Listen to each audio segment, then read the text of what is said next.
Hi, welcome to episode 76 of Pink's Picks Book Recs, commentary from a sort of retired English teacher. Do you, like most people, eat too much between Halloween and New Year's? If so, then I have a no-calorie treat for you. Today's contemporary fiction, Jodi Picoult's A Spark of Light, undoubtedly provides food for thought.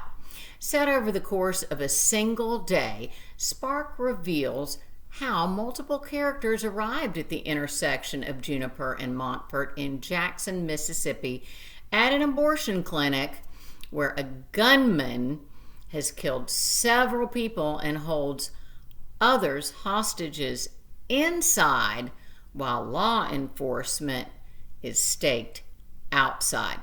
Kirkus Reviews says novels like Spark are necessary. Booklist refers to it as gripping.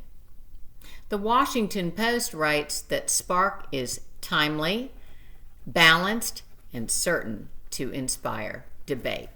Regardless of which side of the issue you're on, if you're interested in trying to better understand the opposite side, this book, published in 2018, is a must-read now more than ever.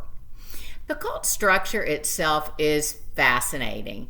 She begins with an apt epigraph by Martin Luther King Jr., then in reverse chronological order with rotating narration, anecdotes, and flashbacks, we learn what led each character to this place, the Center for Women and Reproductive Health, on this particular day.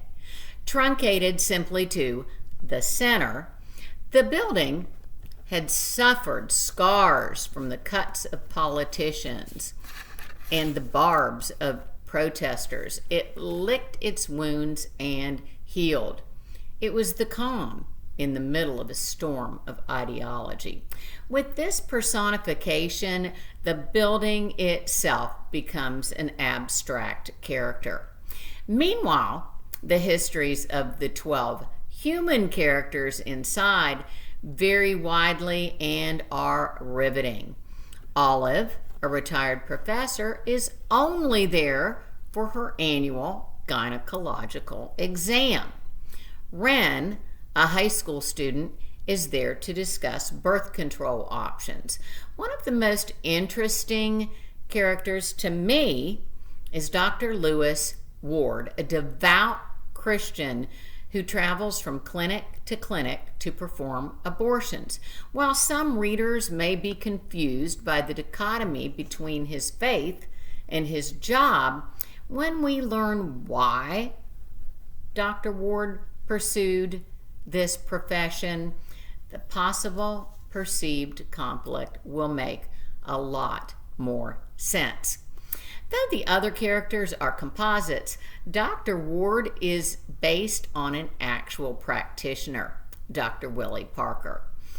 Outside the clinic, I am most fascinated by Detective Hugh McElroy, a hostage negotiator who has not only a vested interest, but also a conflict of interest with two of the characters inside.